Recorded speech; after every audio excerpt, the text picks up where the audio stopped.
Capítulo 5 sobre a centralização e a secessão. O Estado é um monopolista territorial da compulsão, uma agência que se engaja em violações contínuas e institucionalizadas dos direitos de propriedade. Uma agência que se dedica à exploração, sob a forma de expropriação, tributação e regulação, dos donos de propriedades privadas. Pressupondo-se não mais do que o interesse próprio dos agentes governamentais, deve-se esperar que todos os governos façam uso desse monopólio e apresentem uma tendência a praticarem uma exploração cada vez maior. Por outro lado, isso significa maior exploração doméstica, maior tributação interna. Por outro lado, este aspecto, em particular, será importante para o presente capítulo. Isso significa expansionismo territorial. Os estados sempre se esforçarão para aumentar o tamanho da sua expropriação, tributação. No entanto, ao fazê-lo, eles entrarão em conflito com outros estados. A competição entre os estados qua monopolistas territoriais da compulsão é, por sua própria natureza, uma competição eliminatória. Ou seja, pode haver apenas uma empresa monopolista da expropriação e da tributação em uma determinada área. Assim, pode-se esperar que a competição entre diferentes estados promova a tendência a uma centralização política cada vez maior e, em última instância, a formação de um único Estado mundial. Uma análise da história ocidental é suficiente para ilustrar a validade dessa conclusão. Por exemplo, no início desse milênio, que recém-findou, a Europa consistia em milhares de unidades políticas independentes. Hoje em dia, existem apenas algumas dezenas dessas unidades. É certo que também existiram forças descentralizadoras. Houve a progressiva desintegração do Império Otomano, a partir do século XVI até após a Primeira Guerra Mundial, culminando na formação da Turquia moderna.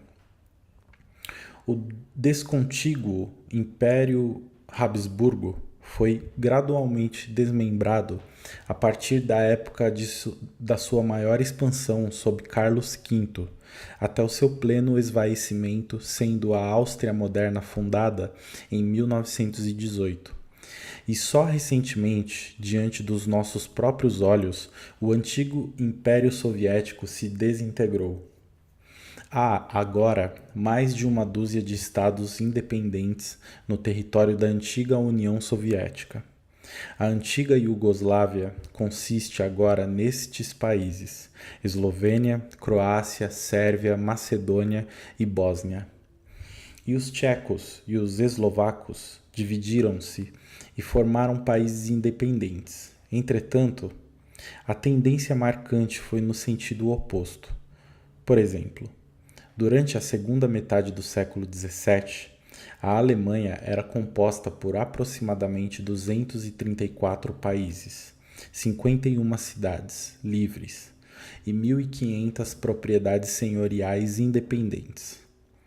No início do século XIX, o número total dessas três categorias caiu para abaixo de 50, e em 1871 foi concretizada a unificação. O cenário na Itália foi semelhante. Até mesmo países pequenos apresentam uma história de expansão e de centralização. A Suíça começou em 1291 como uma confederação de 3 estados cantonais independentes. Em 1848, ela tornou-se um único estado federal com cerca de 2 dúzias de províncias cantonais. Além disso, a partir de uma perspectiva global, a humanidade chegou mais perto do que nunca do estabelecimento de um governo mundial. Mesmo antes da dissolução do Império Soviético, os Estados Unidos alcançaram um status hegemônico sobre a Europa Ocidental, principalmente sobre a Alemanha Ocidental e sobre os países do Pacífico, mais notavelmente sobre o Japão. Como mostrado pela presença de tropas americanas e pela construção de bases bélicas, pelos pactos militares OTAN, Organisation du Traité de l'Atlantique Nord, Organização do Tratado do Atlântico Norte, e o SEATO, Southeast Asia Treaty Organization, Organização do Tratado do Sudeste Asiático, pela função do dólar americano como a suprema moeda de reserva internacional e pelo papel do Banco Central dos Estados Unidos, Federal Reserve System, como o emprestador ou prestador de liquidez, de última instância para todo o sistema bancário ocidental. E por instituições como o Fundo Monetário Internacional, o FMI, o Banco Mundial e a recém-criada Organização Mundial do Comércio, OMC. Ademais, sob a hegemonia americana, a integração política da Europa Ocidental avançou constantemente. Com a recente criação de um Banco Central Europeu e de uma moeda única, o euro, a comunidade europeia está praticamente estabelecida. Ao mesmo tempo, com o NAFTA, Acordo de Livre Comércio da América do Norte, foi tomado um passo significativo rumo à integração política do continente americano. Com a ausência do Império Soviético e da sua ameaça militar, os Estados Unidos da América emergiram como a única e incontestável superpotência militar do mundo, tornando-se o seu policial supremo. Conforme a visão tradicional, a centralização é, de um modo geral, um movimento bom e progressista. A desintegração e a secessão, mesmo quando às vezes inevitáveis, representam um anacronismo. Superpõe-se que as grandes unidades políticas e, em última análise, um único governo mundial implicam maiores mercados e, em virtude disso, maior riqueza. Como comprovação desse fato, argumenta-se que a prosperidade econômica aumentou drasticamente com o aumento da centralização. Contudo, em vez de refletir a realidade, essa visão ortodoxa, na verdade, apenas ilustra o fato de que a história é normalmente escrita pelos vencedores. Correlação ou coincidência temporal não comprovam o nexo de causalidade. Com efeito, a relação entre a prosperidade econômica e a centralização é muito diferente e, de fato, praticamente o oposto daquilo que a ortodoxia alega.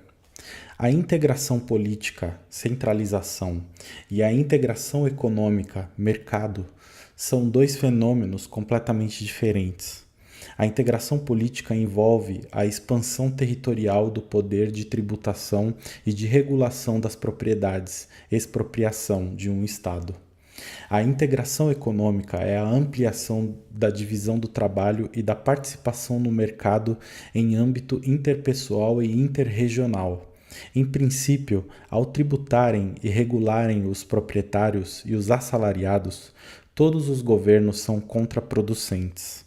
Eles reduzem a participação no mercado e a formação da riqueza econômica. Porém, uma vez admitida a existência de um governo, não há nenhuma relação direta entre o tamanho territorial e a integração econômica. Tanto a Suíça quanto a Albânia são países pequenos, mas a Suíça apresenta um elevado grau de integração econômica, ao passo que a Albânia não o apresenta. Tanto os Estados Unidos quanto a antiga União Soviética são países grandes. Todavia, ao passo que, nos Estados Unidos, a elevada divisão do trabalho e a alta participação no mercado, não havia quase nenhuma integração econômica na União Soviética, onde praticamente não existia propriedade privada do capital. A centralização, portanto, pode ser acompanhada tanto pelo progresso econômico quanto pelo retrocesso econômico. O progresso acontece quando um governo menos tributador e menos regulador amplia o seu território à custa de um governo mais explorador. Se o contrário ocorre, a centralização promove a desintegração econômica e o retrocesso. No entanto, há uma relação indireta muito importante entre o tamanho territorial e a integração econômica. Não é possível começar a existir um governo central dominando territórios e, ainda menos, um único governo mundial, ab ovo. Ao invés disso, todas as instituições com o poder de tributar e de regular os donos de propriedades privadas devem começar pequenas. A pequenez, porém, promove a moderação. Um governo pequeno tem muitos concorrentes próximos. Se ele tributar e regular os seus próprios súditos de forma visivelmente mais pesada do que os seus concorrentes, haverá a emigração da mão de obra e do capital, o que fará com que esse governo sofra uma correspondente perda de futuras receitas tributárias. Considere-se, por exemplo, um único lar familiar ou uma cidade como um território independente. Poderia um pai fazer com o seu filho ou um prefeito fazer com a sua cidade o que o governo da União Soviética fez com os seus súditos, isto é, negar-lhes o direito à propriedade privada do capital? Ou o que os governos em toda a Europa Ocidental e o governo dos Estados Unidos fazem com os seus cidadãos, isto é, expropriar até 50% da sua riqueza? É óbvio que não.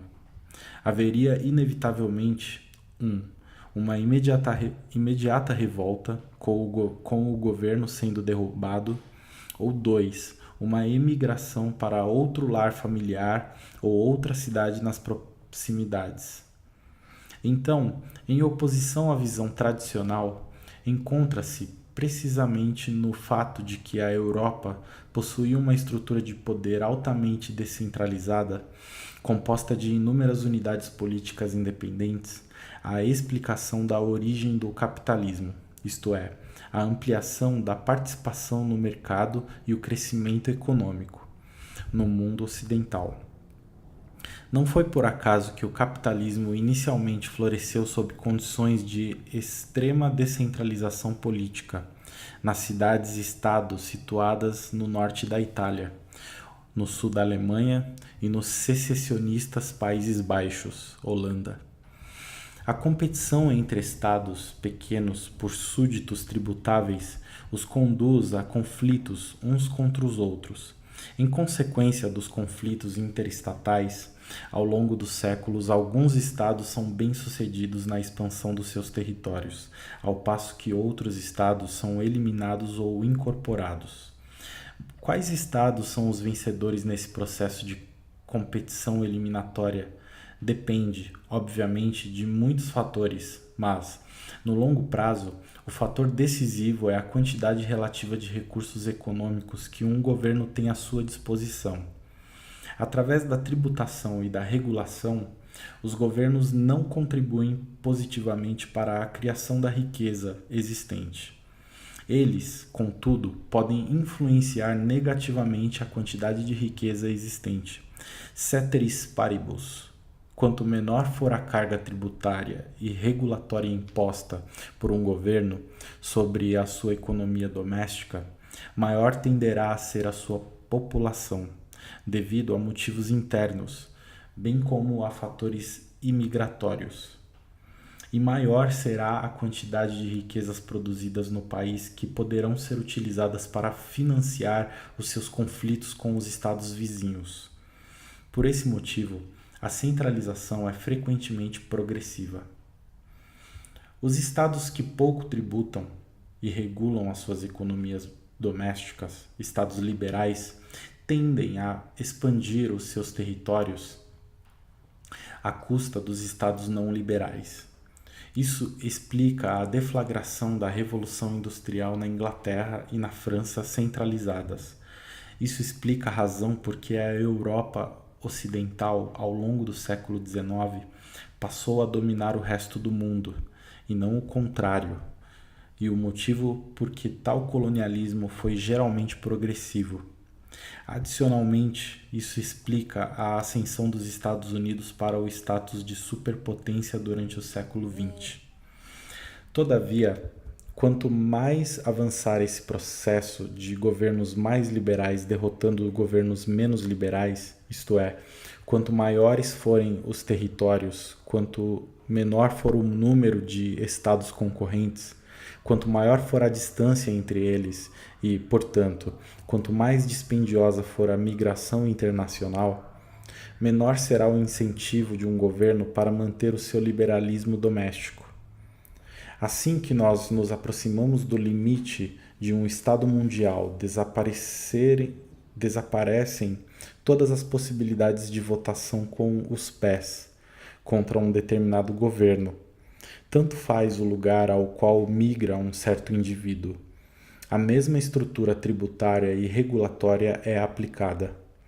Assim, solucionado o problema da imigração, remove-se um obstáculo fundamental contra a expansão do poder governamental. Isso explica os acontecimentos do século XX, com a Primeira Guerra Mundial e, ainda mais, com a Segunda Guerra Mundial. Os Estados Unidos concretizaram a sua hegemonia sobre a Europa Ocidental, tornando-se o herdeiro dos seus vastos impérios coloniais. Um passo decisivo em direção à unificação global foi tomado com o estabelecimento de uma Pax Americana. E, de fato, ao longo de todo esse período, os Estados Unidos da América, a Europa Ocidental e a maior parte do resto do mundo sofreu um constante e dramático aumento do poder governamental, da tributação e da regulação expropriatória. Então, à luz da teoria econômica e social e da história, uma defesa da secessão pode então ser realizada. Inicialmente, a secessão nada mais é do que uma mudança de controle sobre a riqueza nacional, de um governo maior, central, para um governo menor, regional. A hipótese de isso conduzir a maior ou menor integração econômica e a maior ou menor prosperidade depende, em grande medida, das novas políticas do governo regional. Entretanto, a existência da secessão, por si mesma, engendra um impacto positivo sobre a produção, pois um dos mais importantes motivos para a secessão é tipicamente a crença, por parte dos separatistas, de que eles e os seus territórios estão sendo explorados por outras pessoas. Os eslovenos sentiam, com razão, que eles estavam sendo sistematicamente saqueados pelos sérvios e pelo governo central iugoslavo, dominado pelos sérvios.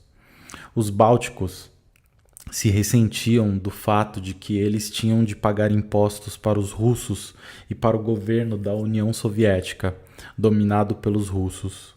Em virtude da secessão, relações hegemônicas, domésticas, internas, são substituídas por relações contratuais, mutuamente benéficas, exteriores.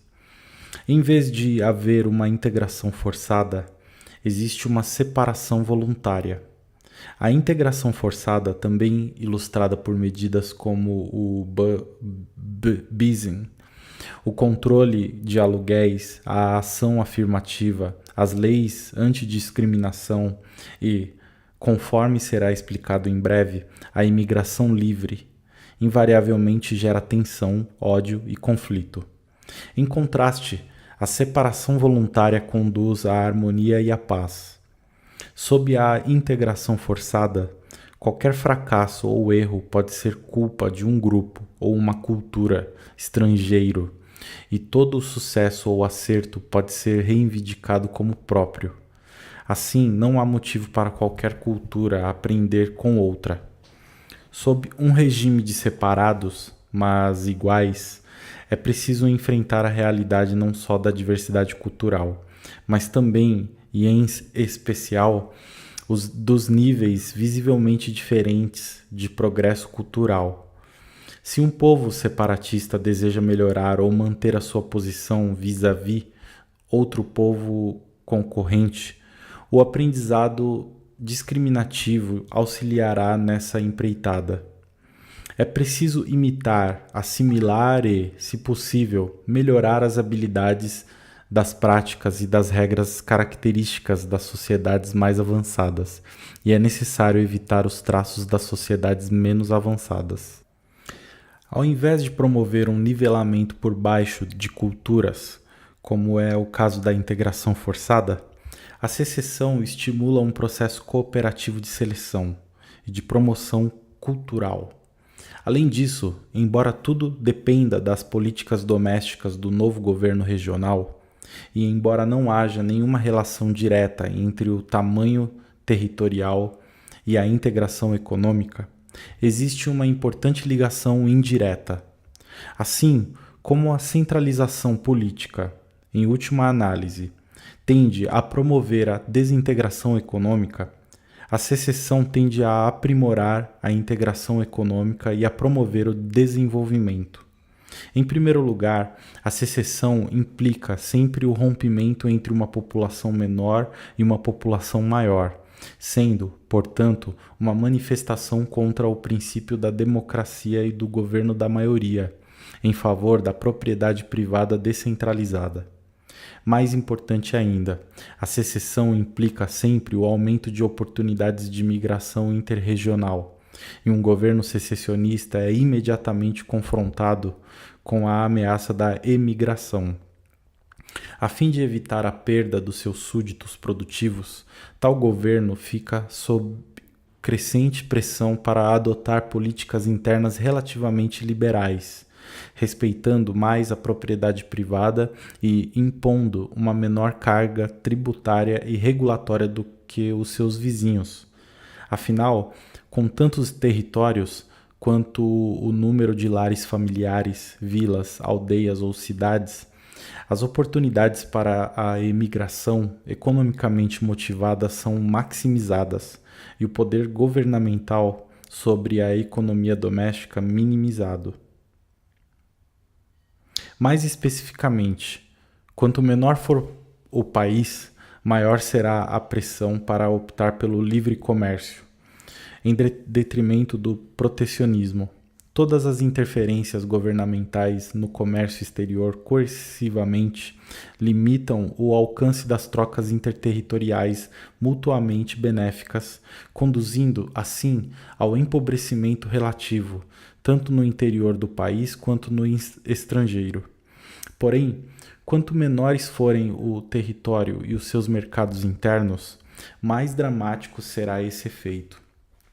Um país do tamanho dos Estados Unidos, por exemplo, mesmo que tenha renunciado a todo comércio exterior, pode atingir comparativamente elevados padrões de vida desde que possua um irrestrito e desobstruído mercado interno de capital e de bens de consumo. Em contraste, se cidades ou províncias predominantemente sérvias se separarem da Croácia circundante e seguirem o mesmo protecionismo, o resultado provavelmente será desastroso. Considere-se um único lar familiar com a menor unidade separatista concebível. Ao engajar-se em um livre comércio sem restrições, até mesmo o menor território pode ser totalmente integrado ao mercado mundial e usufruir todas as vantagens da divisão do trabalho, e os seus donos podem tornar-se as pessoas mais ricas do planeta. A existência de um único indivíduo rico em todo e qualquer lugar é a prova viva disso.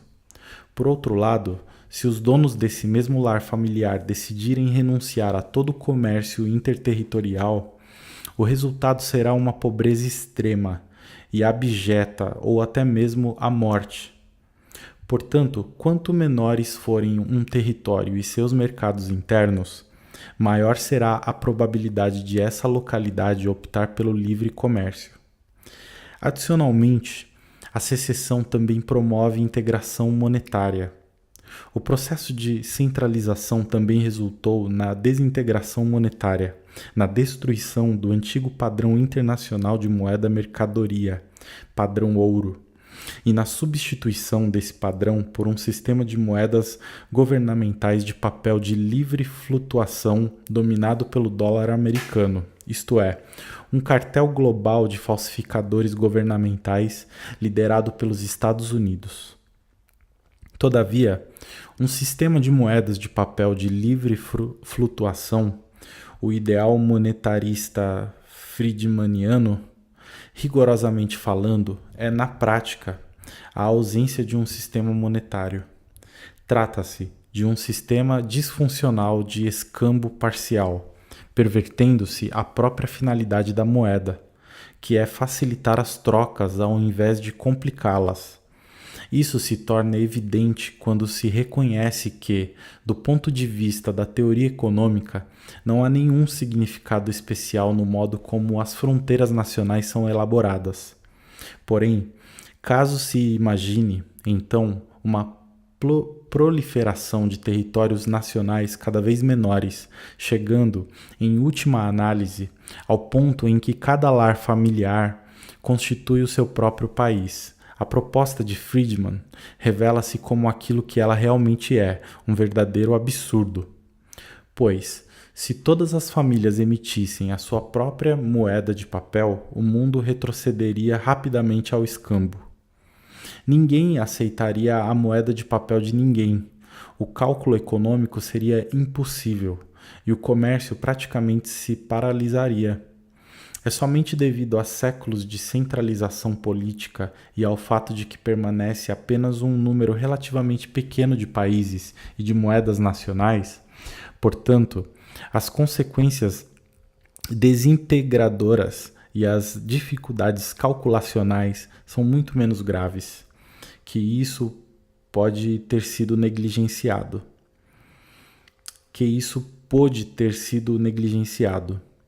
A partir desse insight teórico, estende-se que a secessão, desde que ela ocorra em uma escala suficientemente grande, realmente promoverá a integração monetária. Em um mundo de centenas de milhares de unidades políticas independentes, cada país teria de abandonar o atual sistema de moedas fiduciárias, que é o responsável pela maior inflação mundial de toda a história humana, adotando novamente um sistema monetário internacional baseado em uma mercadoria como o padrão ouro. O separatismo e o crescimento dos movimentos secessionistas e regionalistas em todo o mundo não representam um anacronismo, mas sim, potencialmente, as forças históricas mais progressistas, especialmente à luz do fato de que, com a queda da União Soviética, nós nos aproximamos mais do que nunca do estabelecimento de uma nova ordem mundial. A secessão aumentará a diversidade étnica, linguística, religiosa e cultural, ao passo que séculos de centralização reprimiram e esmagaram centenas de culturas distintas. A secessão acabará com a integração forçada provocada pela centralização. Ao invés de estimular conflitos sociais ao nivelamento cultural, ela promoverá a concorrência pacífica e cooperativa de diferentes culturas separadas territorialmente. Em especial, ela eliminará os problemas de imigração que cada vez mais assolam os países da Europa Ocidental e os Estados Unidos. Atualmente, sempre que o governo central permite a imigração, ele permite que os estrangeiros encaminhem-se literalmente por meio das ruas e das estradas governamentais para as entradas das residências de quaisquer habitantes nativos, independentemente de esses residentes desejarem ou não essa proximidade para com os estrangeiros. Assim, a imigração livre, em grande medida, significa integração forçada. A secessão resolverá esse problema ao permitir que cada pequeno território tenha as suas próprias normas de admissão e determine, de forma independente, 1. Com quem os seus residentes se associarão no próprio território e 2. Com quem tais habitantes preferirão efetuar uma cooperação social à distância. Por fim, a secessão promoverá a integração econômica e o desenvolvimento. O processo de centralização resultou na formação de um cartel internacional governamental dominado pelos Estados Unidos de gestão das migrações, das trocas comerciais e das moedas fiduciárias, no estabelecimento de governos cada vez mais invasivos e onerosos, num globalizado estatismo assistencialista e belicista, em estagnação econômica ou até mesmo em diminuição dos padrões de vida. A secessão, se for efetivada em uma escala suficientemente grande, pode mudar tudo isso. O mundo se constituiria de dezenas de milhares de diferentes países, regiões e cantões, de centenas de milhares de cidades livres e independentes, como as atuais esquisitices de Mônaco, Andorra, San Marino, Liechtenstein, Hong Kong e Singapura. Aumentariam consideravelmente as oportunidades de migração economicamente motivada, e o mundo consistiria em pequenos territórios de governos liberais economicamente integrados através do livre comércio e de uma moeda mercadoria internacional, como o ouro. Seria um mundo inédito de prosperidade, de crescimento econômico e de progresso cultural. Progresso cultural. Progresso cultural.